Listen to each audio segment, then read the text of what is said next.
Pagi itu, Abbas memakai sepatu di beranda depan. Sambil wajahnya celingak-celinguk menunggu kedatangan seseorang. Sedangkan sang istri tengah duduk di kursi. Hari ini Abbas sudah aktif untuk mengajar. Mungkin akan sibuk sehingga tak akan sempat pulang ketika siang nanti. Masih ada perasaan cemas apabila ia tinggalkan Nina sendiri. Apalagi setelah ia mendengar soal pria tua gila itu. Ia semakin takut meninggalkan istrinya sendirian. Rumah Abbas menghadap ke sebuah pemukiman penduduk serta sebuah jalan setapak yang menghubungkan ke jalan desa. Dari jalan setapak itulah muncul seorang perempuan memakai kebaya yang tak lain adalah Ranti, istri sang kepala desa. Beberapa warga menyapanya saat berpapasan. Ranti tampak ramah dan membalas senyum mereka. Meski sudah berusia pertigahan 30, pesonanya memikat lelaki tua maupun muda. Dengan anggun, Ranti berjalan menuju rumah Abbas. Dari jauh ia sudah melontarkan senyuman kepada sang penghuni rumah. Nina berdiri dari kursinya saat melihat orang yang ia tunggu pun telah tiba. "Selamat pagi," ucap Ranti saat sampai di depan rumah. Abbas yang sudah selesai memakai sepatu lalu berdiri. "Pagi Mbak," balasnya. "Udah mau berangkat ya?" tanya Ranti. Abbas mengangguk. "Iya, ini udah mau jalan." Ia lalu berjalan mengambil tasnya, lalu beralih menuju motor yang sudah dipanaskan. Ketika Abbas berkonsultasi soal pria tua gila itu pada Pak Jamal, ia diberikan satu solusi. Pak Jamal membiarkan istrinya yakni Ranti untuk berdiam di rumah Abbas untuk menemani Nina yang sendirian. Lagi pula, baik Pak Jamal maupun Abbas sama-sama sibuk. Sehingga Ranti pun sendirian di rumah. Pikirnya, daripada sendirian lebih baik bersama Nina. "Aku jalan ya," ucap Abbas yang sudah rapi di atas motornya sambil memakai helm. Kedua tangannya siap memacu sepeda motor itu. Nina tersenyum dan mengangguk. Tangan kirinya memegang perut dan tangan kanannya melambai. "Hati-hati ya," ucapnya. "Saya titip Nina ya Mbak." Mata Abbas beralih ke arah Ranti. "Iya, tenang aja." Setelah mendengar jawaban dari Ranti, Abbas pun tenang dan langsung memacu sepeda motornya. Ia mulai berjalan meninggalkan rumah sampai akhirnya menghilang dari pandangan kedua wanita itu. Nina mempersilahkan Ranti masuk ke rumahnya. Sambil memegangi sanggul rambutnya, Ranti berjalan masuk. "Nina, kamu punya cermin?" tanyanya. "Ada Mbak di kamar," jawab Nina. "Mbak mau pinjam, kayaknya rambut Mbak kurang rapih," ucap Ranti. "Boleh." Nina lalu mengantar Ranti menuju kamarnya. Di dalam kamar terdapat sebuah cermin panjang dan besar yang menempel di pintu lemari. Ranti pun berdiri di depan cermin sambil memperhatikan rambutnya. Sementara Nina duduk santai di kasur sambil memperhatikan Ranti. Ranti membuka sanggulnya. Rambut panjangnya langsung tergerai ke bawah.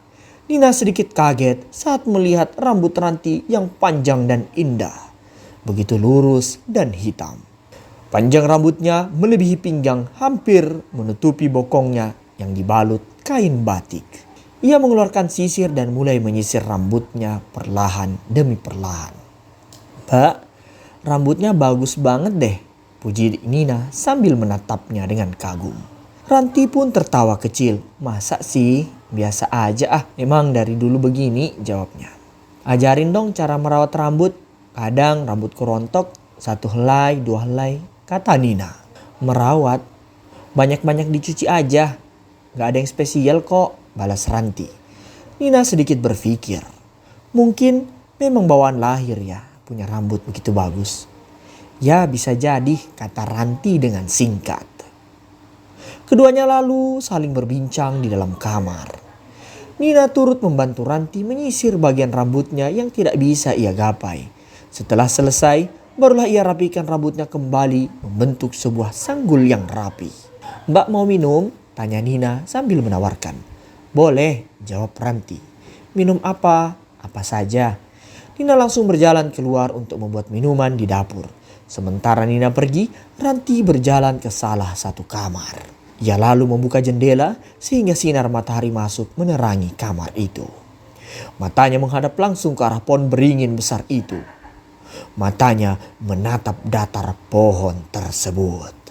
Ketika siang hari, Ranti dan Nina duduk berdua di beranda depan rumah. Ranti mengajari Nina cara merajut dan membuat pola. Nina tanpa asik dan antusias menyimak.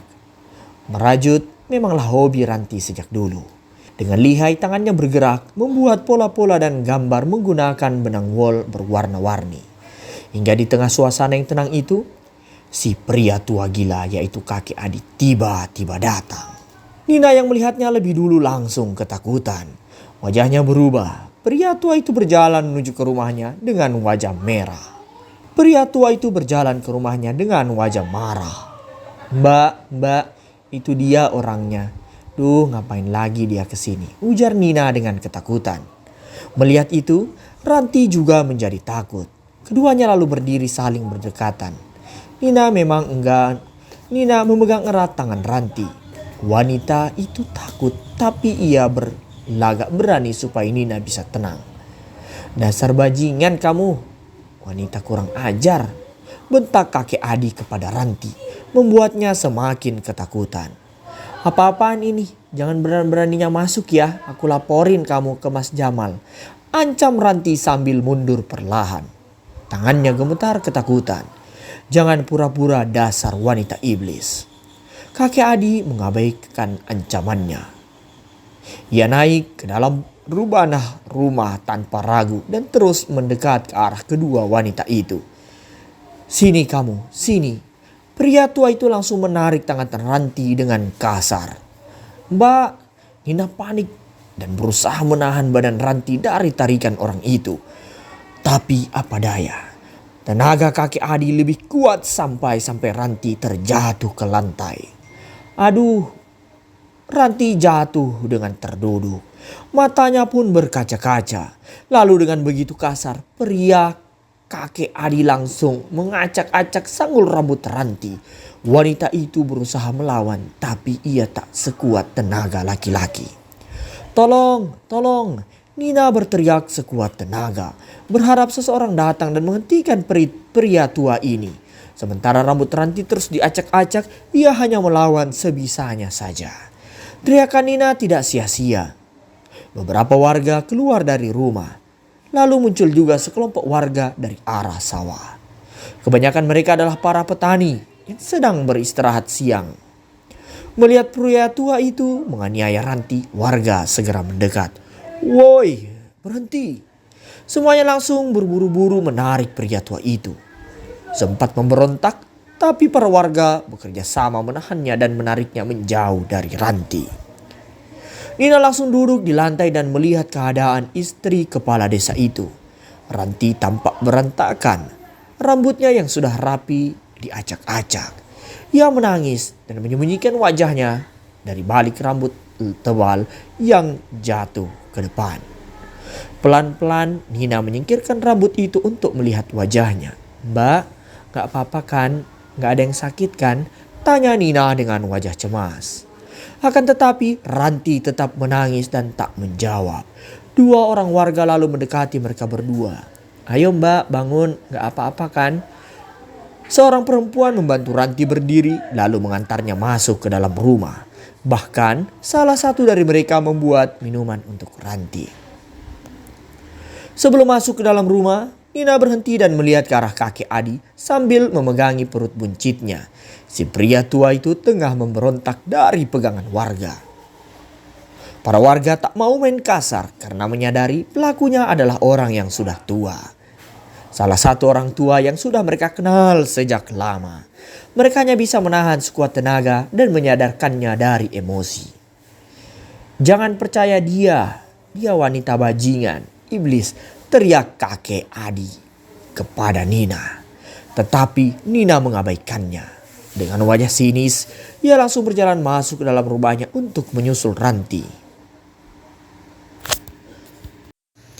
Pagi itu, Abbas memakai sepatu di beranda depan. Sambil wajahnya celingak-celinguk menunggu kedatangan seseorang. Sedangkan sang istri tengah duduk di kursi. Hari ini Abbas sudah aktif untuk mengajar. Mungkin akan sibuk sehingga tak akan sempat pulang ketika siang nanti. Masih ada perasaan cemas apabila ia tinggalkan Nina sendiri.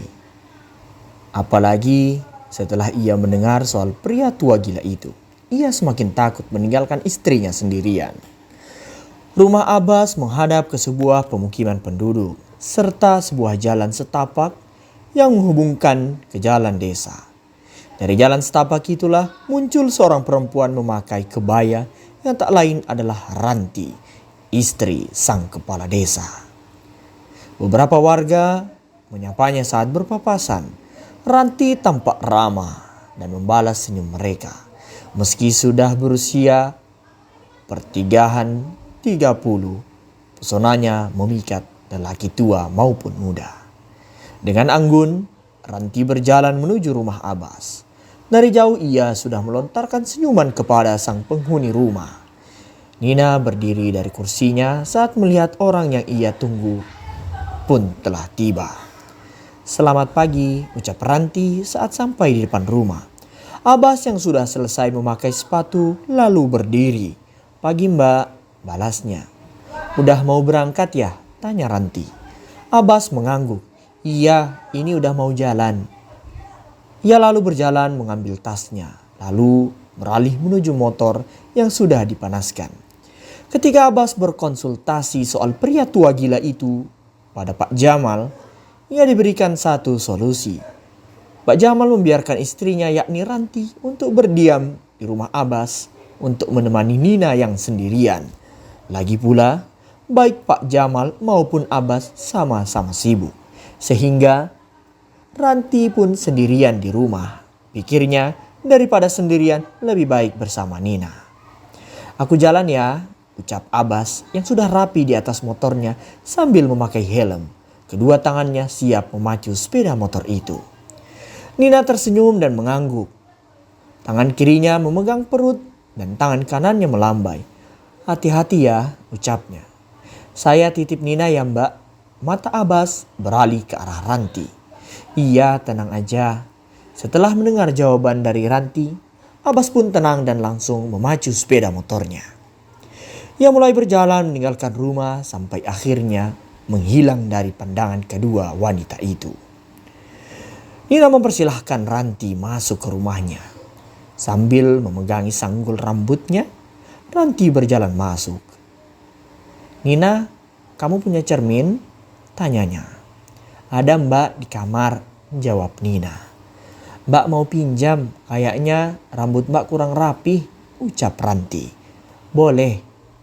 Nina lalu mengantar Ranti menuju kamarnya.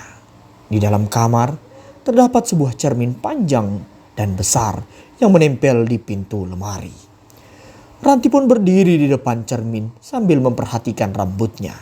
Sementara Nina duduk santai di kasur sambil memperhatikan Ranti. Ranti membuka sanggulnya. Rambut panjangnya langsung tergerai ke bawah. Nina sedikit kaget saat melihat rambut Ranti yang panjang dan indah. Begitu lurus dan hitam. Panjang rambutnya melebihi pinggang hampir menutupi bokongnya yang dibalut kain batik. Ia mengeluarkan sisir dan mulai menyisir rambutnya perlahan demi perlahan. "Mbak, rambutnya bagus banget deh," puji Nina sambil menatapnya dengan kagum. Ranti pun tertawa kecil. "Masa sih? Biasa aja ah. Emang dari dulu begini," jawabnya. "Ajarin dong cara merawat rambut. Kadang rambutku rontok, 1 helai, 2 helai," kata Nina. "Merawat? Banyak-banyak dicuci aja. Gak ada yang spesial kok," balas Ranti. Nina sedikit berpikir. Mungkin memang bawaan lahir ya, punya rambut begitu bagus. "Ya bisa jadi," kata Ranti dengan singkat. Keduanya lalu saling berbincang di dalam kamar. Nina turut membantu Ranti menyisir bagian rambutnya yang tidak bisa ia gapai. Setelah selesai, barulah ia rapikan rambutnya kembali membentuk sebuah sanggul yang rapi. "Mbak mau minum?" tanya Nina sambil menawarkan. "Boleh," jawab Ranti. Minum apa? Apa saja. Nina langsung berjalan keluar untuk membuat minuman di dapur. Sementara Nina pergi, Ranti berjalan ke salah satu kamar. Ia lalu membuka jendela sehingga sinar matahari masuk menerangi kamar itu. Matanya menghadap langsung ke arah pohon beringin besar itu. Matanya menatap datar pohon tersebut. Ketika siang hari, Ranti dan Nina duduk berdua di beranda depan rumah. Ranti mengajari Nina cara merajut dan membuat pola. Nina tanpa asik dan antusias menyimak. Merajut memanglah hobi Ranti sejak dulu. Dengan lihai tangannya bergerak membuat pola-pola dan gambar menggunakan benang wol berwarna-warni. Hingga di tengah suasana yang tenang itu, si pria tua gila yaitu kakek Adi tiba-tiba datang. Nina yang melihatnya lebih dulu langsung ketakutan. Wajahnya berubah. Pria tua itu berjalan menuju ke rumahnya dengan wajah merah.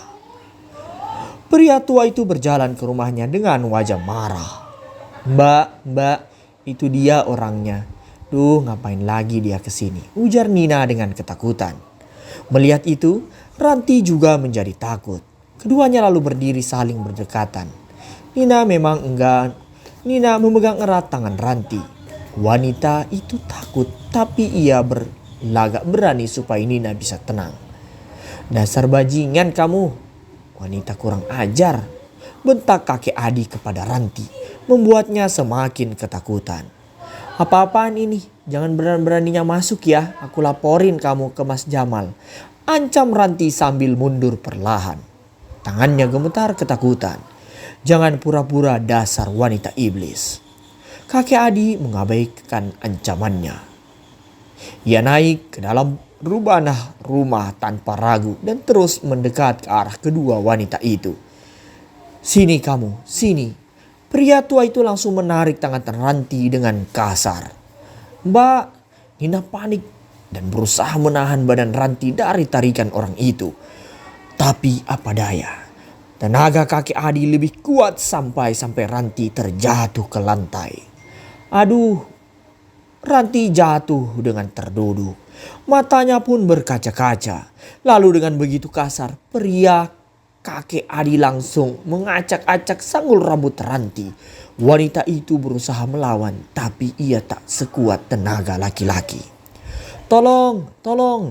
Nina berteriak sekuat tenaga, berharap seseorang datang dan menghentikan pria tua ini. Sementara rambut Ranti terus diacak-acak, ia hanya melawan sebisanya saja. Teriakan Nina tidak sia-sia. Beberapa warga keluar dari rumah. Lalu muncul juga sekelompok warga dari arah sawah.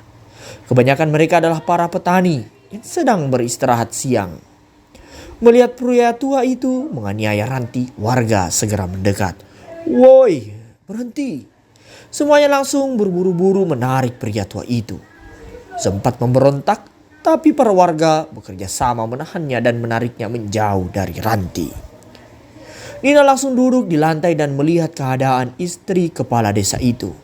Ranti tampak berantakan. Rambutnya yang sudah rapi diacak-acak. Ia menangis dan menyembunyikan wajahnya dari balik rambut tebal yang jatuh ke depan. Pelan-pelan Nina menyingkirkan rambut itu untuk melihat wajahnya. Mbak, gak apa-apa kan? Gak ada yang sakit kan? Tanya Nina dengan wajah cemas. Akan tetapi Ranti tetap menangis dan tak menjawab. Dua orang warga lalu mendekati mereka berdua. Ayo mbak, bangun, gak apa-apa kan? Seorang perempuan membantu Ranti berdiri lalu mengantarnya masuk ke dalam rumah. Bahkan salah satu dari mereka membuat minuman untuk Ranti. Sebelum masuk ke dalam rumah, Nina berhenti dan melihat ke arah kakek Adi sambil memegangi perut buncitnya. Si pria tua itu tengah memberontak dari pegangan warga. Para warga tak mau main kasar karena menyadari pelakunya adalah orang yang sudah tua. Salah satu orang tua yang sudah mereka kenal sejak lama. Mereka hanya bisa menahan sekuat tenaga dan menyadarkannya dari emosi. Jangan percaya dia wanita bajingan, iblis, teriak kakek Adi kepada Nina. Tetapi Nina mengabaikannya. Dengan wajah sinis, ia langsung berjalan masuk ke dalam rumahnya untuk menyusul Ranti.